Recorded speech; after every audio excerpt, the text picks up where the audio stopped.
And we're live with Viktoria Kanar. Victoria is CEO of Refresh Global. Refresh Global is interesting. It's disrupting the textile industry through groundbreaking technology that transforms textile waste into raw material. Used by over 14 different manufacturing industries. She's in Tel Aviv today, will be in Berlin tomorrow, so she's flying around a lot. And yeah, I'm in Oaxaca, Mexico, as usual. BookWriteGPT.com is presenting this podcast. That is a place where you can take your LinkedIn posts and convert them into a nice book in 5 minutes. And the first credit is on me if you go to BookWriteGPT.com. Victoria, welcome to the pod. Tell me a bit more about yourself and what you're up to nowadays. Thank you so much. Well, I guess I'm that person that went from being very much in the front lines of the fashion industry, the glamorous world of fashion weeks and so on, into actually almost the opposite side, but not exactly, because it still needs to be profitable, needs to make sense, but very much thinking about, okay, what happens after a beautiful item is created, put in the stores, or something that we don't want anymore is discarded. And there's so many of them. So it really, really requires a big and global solution. Right, because we know about fast fashion and H&Ms of this world and all of that. So you saw that and you were like, what happens with all these textiles? I guess most end up in landfills, right? So what's the solution to that? So, first of all, we are not here with Refresh Global. We don't point fingers at just like one particular industry, even, because that's actually the big problem. I can tell you that if you were to make a survey now, many people would say, I never throw away clothes. Obviously, I donate them somewhere, and I'm saving the world. This is my part to contribute to a better world. Unfortunately, most of the locations, most of the organizations, NGOs that receive the clothing or other textiles for that matter, they don't have any innovation, any technology, any ways of how to treat it and what to do with it. So we end up with actually over 80% of even everything that's been donated today all over the world that goes into waste and landfill. How crazy is that? Right. And I think of clothing, right? But I think you work with Volkswagens. It's like the car seats and all of that, right? So what do you do specifically at Refresh Global and why so many industries? Did you focus on one initially? How do you expand it in all these directions? There's always a story in the beginning, right? So the story was that when my co-founder and I started out, it was COVID, and we weren't able to travel like most of us. So what we did, we started actually interviewing organizations and other startups and experts around the world to try to understand where to put our finger in terms of the big problem. And so what we realized is that even though, when you think about the perfect solution, then what will need to happen is that your t-shirt that you're wearing today, you would be able to put it into a compost when you don't need it anymore, when it gets, overused and so on. And then it would just disintegrate and it would turn into, some kind of a great material for the nature, and it would just be gone. But it will take a very long time until we get there. Okay, so until then, we still have all this waste. We're talking about actually over 100 million tons of textile waste, which we're facing today. And so that needs an immediate solution. And that immediate solution is what we call the open loop. So what does it mean practically? It means that Volkswagen today needs a solution for its materials. It wants to actually already use recycled materials, and it might not yet be able to disassemble the cars. When you buy a car today, doesn't come yet like a Lego, assembly kit where you can just assemble and disassemble it. So it will take a little while until they will be able to design cars and other products for that matter that will be able to disassemble very simply. Therefore, what we do at Refresh is a lot more than just the technology. We actually identify the right textile waste that we can then process for our system that will then go into those cars. So that's how it works in the open loop system. So can you accept like any types of clothing? Because I'm on your website here. So you collect a bunch of textile at first, right? Like that's the first step.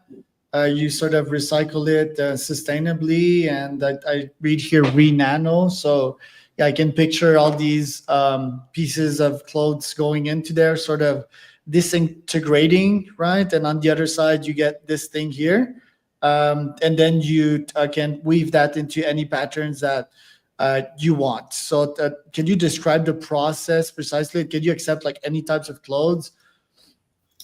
When we were starting out, most of the founding team all come from fashion and textiles, and then fashion engineering, chemistry, and so on. And so we really knew that there's such a big potential in the different textiles which are part of our lives.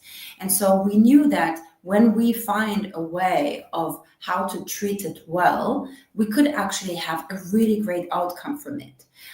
We were also very much driven by providing an alternative to what is called the downcycling, sort of, how normally textiles are being shredded and kind of turned into some kind of a fabric you usually see when there's renovations going on or something. That's pretty much what has been around until now.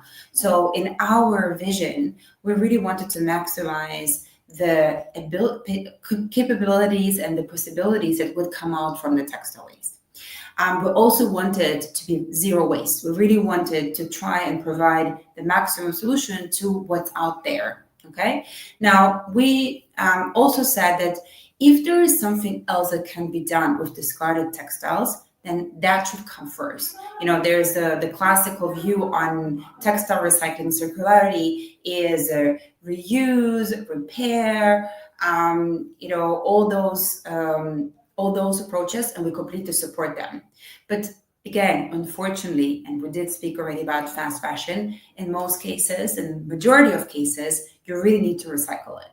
And so what our process knows to do, which we call the Smart Tap system, is to really, first of all, separate between the synthetic and natural textiles, which most of our clothing and home fabrics and so on are designed from. And then that gives us right away the opportunity to actually continue treating what has come out from that mix into different outputs. I don't hear you for some reason. Let's say that I want to become a client of yours.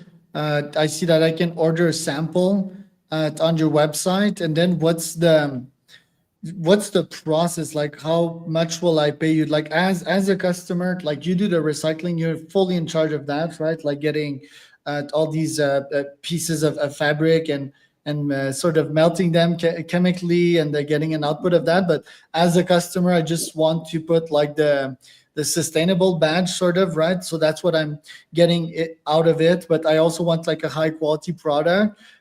So what's the dealio here? I guess it's highly custom. Am I getting a better price with your product than what I would normally pay for in a non-sustainable way? Very important question. So let me quickly describe how it works. So you would come from two ends as a customer, and that's what we usually get as inquiries. One would be a customer who has the waste and would like to find a better solution with it than just discarding it, landfilling it, incinerating it, and so on. And then we will tell you, okay, let's find a concept of what can be done with your waste, because we're not interested in just storing waste. We want to do something with it and want to ideally bring it back to you in some other form. So we have clients from the fashion industry which come to us with this request, and then we basically provide them with an offer of what can be done. Can some discarded collection or uniforms be turned into hangers? Yes, we can do that, right? So that's option number one. And of course, many other things that we can do with it. Then there will be another approach where you will come to us, like our Volkswagen client, for instance, is where you will say, okay, I want to replace the current materials in my manufacturing with recycled alternatives. And then we're going to typically build the whole process around it. We'll see, okay, do you have the ability to use your own waste, or should we actually source it from somewhere else, from a different partner, and then we're going to process it all the way so that you can have your material, your product, and you will be able, and we can do it also all the way so that you can easily assemble it and include it into your manufacturing. Because there's a very big variety in terms of the abilities of the customers. Some will need just use fibers, like the ones that come recycled, and others might need a whole acoustic panel, like a client that comes from the furniture industry. And then just to add to this, which is very important, I've been now mostly giving examples from the synthetic fibers, so polyester, for instance. But as you rightfully mentioned, we also have very important outcomes that come from the process of the separation and are from the natural source. So think of cotton. That we actually can filter after the separation into a product which is called nanocellulose. No problem if you've never heard about it, but it's actually something that is already coming into our lives. Nanocellulose is a product which is used to, let's say, stiffen products. Your shampoo, in order not to be completely liquid, needs some kind of stiffener, right? Now, have you ever looked at the back of your shampoo? You will probably not have understood most of the weird and long words there. And it's actually quite astonishing, right? I mean, how much chemistry should we be putting in our bodies and our hair and so on? Nanocellulose coming from cottons or coming from nature can be an alternative to these stiffeners. So you would be a cosmetic client or someone that also does cosmetics, and you would ask from us, can we create something like that? So that is also an output. And then last but not least, from the full process, again, we're separating between the synthetic and natural fibers. We have those sanitized synthetic fibers we're using for different textile applications. We have the nanocellulose, and then the leftovers, which is typically liquid, we can actually distill into ethanol. What is ethanol? It's alcohol, not for drinking, but for using in fragrances and sanitizers and chemical applications. So this is how we strive to the zero waste. And because it's coming from waste, we can indeed offer it for cheaper.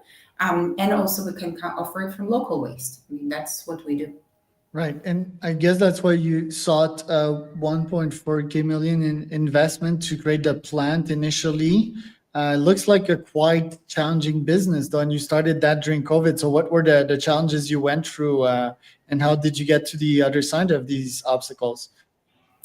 So, I will even take it further and say this is really an advice I will give any entrepreneur starting out something, especially if it's something so innovative as what we're doing, is invest as much time as you can in the beginning to ask advice and to interview and to see what's out there. And you will typically maybe not be the only one, right? But that's okay. I mean, we're not the only ones tackling the problem of textile waste, but we do have our unique niche, which is also based on the many interviews we have conducted, and basically which led us to the understanding, okay, what is most required? What is the biggest and most challenging problem?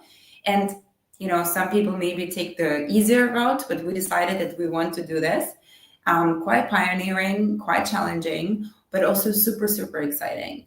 So we really gathered a lot of knowledge from speaking with others. And then, look, we're still in that process because this is a very new industry. It's something that is still growing and gaining momentum, but I am completely convinced that there's no way back. We will have to find solutions, and more people and more industries, more and more companies are going to look for solutions like ours, and we're just going to be ready for that. Because I believe you spoke at WEF as well, right? Like that must have hit a note there, because WEF is about sustainability nowadays, and you travel a lot left and right. Like why the Berlin office? Tell me a bit more about that. Very simple, because as of January 25, the European Union has actually come out with a regulation called the EPR, Extended Producer Responsibility, for the textile industry, which means that it's becoming now, slowly but surely, it's becoming mandatory to create some kind of a circular economy around textiles. It means in practical terms that many Europeans know how it works of bottles, right? That you have to actually pay some in advance, right? You have to pay some deposit, but then you get it back. And mostly what that means is that there's a system that supports basically the recycling of bottles. And there will be something similar with our textiles. Maybe it won't be the end customer, which will have to, submit that in a machine or something, but there will be everyone that is in the business will have to start paying fees. And basically, the more responsible, the better their circular system, the less fees they'll have to pay. So we are the ones that are going to provide those solutions for them. And like I said, we already have many inquiries by European brands or by European companies, which are beginning to get ready for that. So that's why.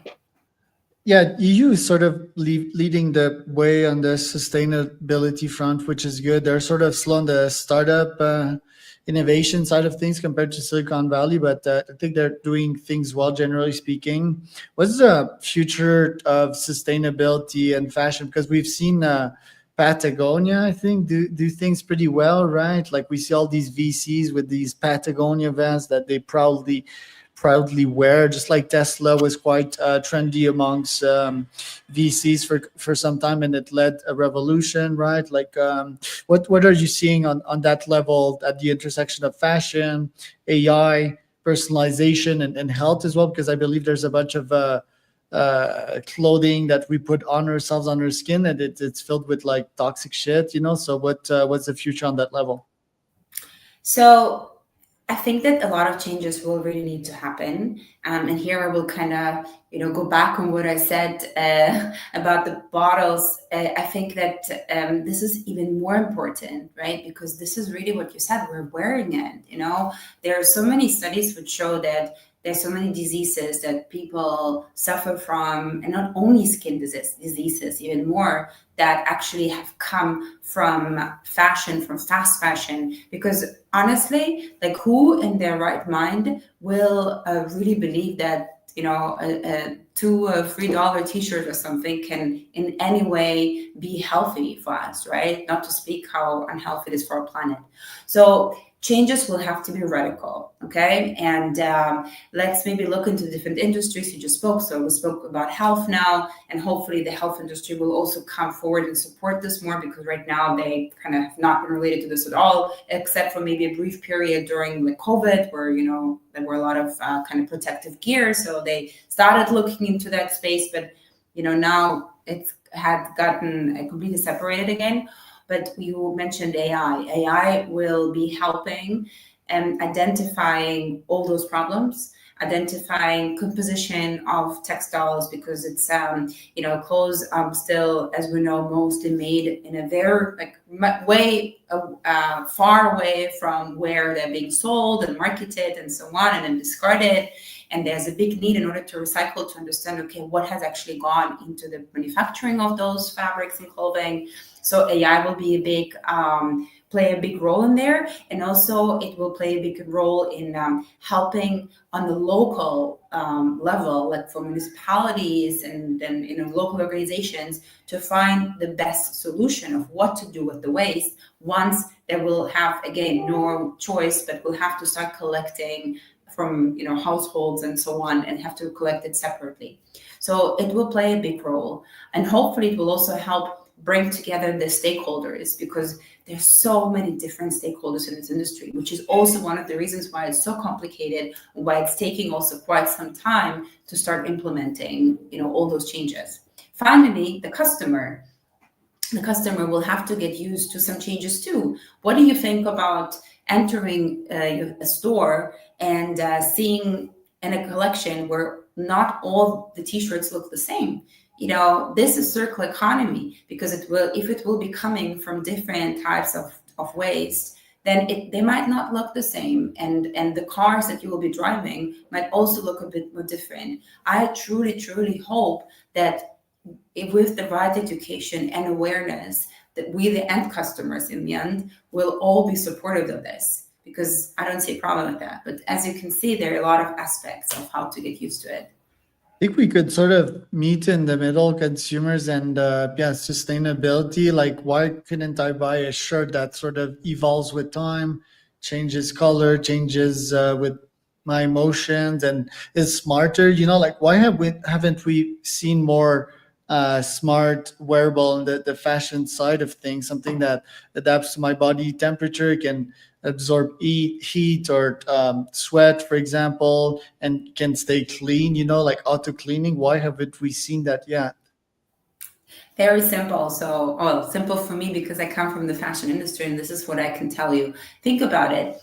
When there are major changes in industries, I would even say health, construction, even IT, and so on and so on, we don't necessarily see this right away. They can kind of do test things around and implement, and then look how it's gonna go, and there won't be any big backlash.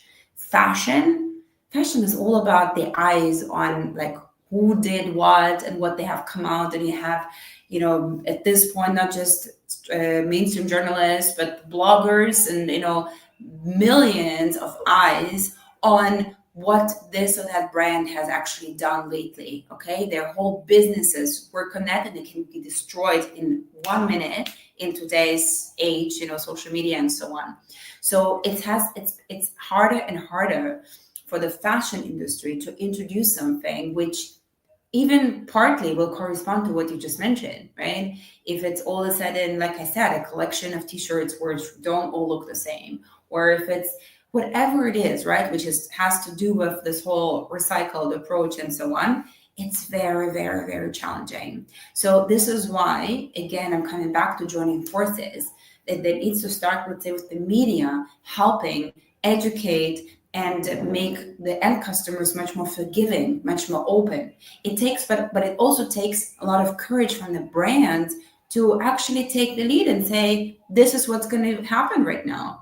I'll give an example. So as I just mentioned, our ethanol is created from textile waste, but we have successfully tested it with a factory which manufactures fragrances and is completely certified, that basically led us in that POC, in this pilot, to create ethanol which was completely sterile, passed all the tests and so on. Once we did it, we were sure that every brand will jump on it right away. And we were actually introduced to the management of one of the American key brands that everybody knows and most people wear. And when we presented it to them, I said, there's no way our customers would put a perfume on them which has come from textile waste, right? With that attitude, I mean, how much that's basically the reality. And actually, this is for me a shout out to any courageous fashion brands which want to do this with us, because we will be more than happy to test it. But yeah, the mindset needs to change. Yeah, because I would just charge a subscription for one shirt, right? Like I would bring tech to Patagonia and I would charge you like 20, 30, $50 for that intelligent shirt. Would monitor your vitals and so forth. I guess it's pretty technical, pretty complicated as well. A past guest on this podcast, they're into smart cities, right? And sort of living buildings, right? In which you have trees going all over the place and mycelium as well. Couldn't we have like a living T-shirt as well that sort of adapts symbiotically to our bodies? So first of all, in my vision, textile recycling should become something which should be close to where we live, because what we're building, our system is going to be something which will be not toxic. It will be something that could be in the midst of our communities. And think about it. Again, clothing have a lot of clothing has a lot of emotional meaning to us. When our kids grow up and the cute little T-shirt, and it's like, oh, I don't want to get rid of it, or we have memories connected to it and so on. Now we will still, most cases, not be able to keep it all in a house, but the ability maybe to, and actually I'm not even speaking from, from theory. When we started out, we did a pilot in one city where we collected 10 tons of textile waste. And we did it with the city because we really wanted to see how this could interact. And I can tell you, people were bringing, the stuff that they really loved, and they did it particularly because they wanted something great to happen with it. So now imagine if you could even watch, something great be created from it. If you could, I don't know, gift your grandmother a perfume that was made, from the clothing that, she was once wearing or the grandkids were wearing. There's so many things that we can do with the circular economy. We just need to support it. Yeah, I like that. Thanks for coming on, Victoria. Where can people find out more about you and your company? So definitely LinkedIn, we're very active. My page, but also the Refresh Global page. And we really love to hear from people. We have all kinds of inquiries from all over the world. So really, if you want to implement something, if you want to take the next step and change your not sustainable materials into an alternative which is much better for you, your customers, and the world, then come speak to us. Love that. So that was Victoria and Charles for